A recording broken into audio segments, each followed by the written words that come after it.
Beauty parlour വെടിവെപ്പ് കേസിൽ കുറ്റപത്രത്തിന്റെ വിശദാംശങ്ങൾ പുറത്ത്. നടി ലീന മരിയ പോളിന് സെനഗലിൽ നിന്ന് പലതവണ ഭീഷണി സന്ദേശങ്ങൾ വന്നതായി ക്രൈംബ്രാഞ്ച്.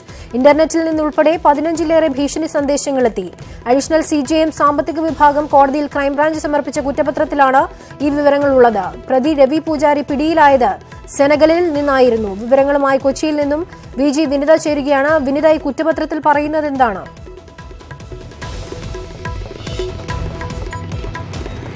അമീന, കുറ്റപത്രത്തിൽ പ്രധാനമായും പറയുന്നത് ഇത് തന്നെയാണ്. സെനഗലിൽ നിന്ന് പലതവണ ലീന മരിയ പോളിന് ഭീഷണി ഫോൺ കോളുകൾ വന്നിരുന്നുവെന്നാണ് ക്രൈംബ്രാഞ്ച് സമർപ്പിച്ചിട്ടുള്ള കുറ്റപത്രത്തിൽ വ്യക്തമായി തന്നെ പറയുന്നുണ്ട്. ഇന്റർനെറ്റ് കോളുകൾ ഉൾപ്പെടെ 15ഓളം ഭീഷണി കോളുകളാണ് ഇത്തരത്തിൽ വന്നത്.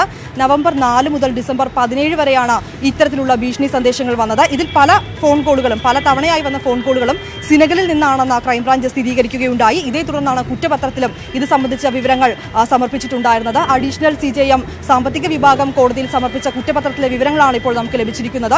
ഇത് പ്രകാരം സെനഗലിൽ നിന്ന് ഫോൺ കോളുകൾ വന്നതായിട്ടും ക്രൈംബ്രാഞ്ച് കുറ്റപത്രത്തിൽ സൂചിപ്പിച്ചിട്ടുണ്ട്. ഇങ്ങനെ നോക്കുമ്പോൾ രവി പൂജാരി പിടിയിലാവുന്നതും ഈ സെനഗലിൽ നിന്ന് തന്നെയാണ്.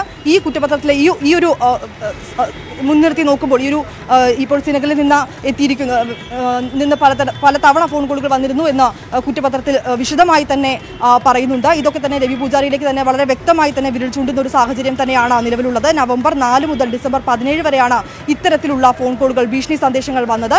പല ഫോൺ കോളുകളും 5 മിനിറ്റിലധികവും നീണ്ടു നിന്നതായിട്ടും ക്രൈംബ്രാഞ്ച് വ്യക്തമാക്കുന്നുണ്ട്. അമീന. ശരി വിനീത.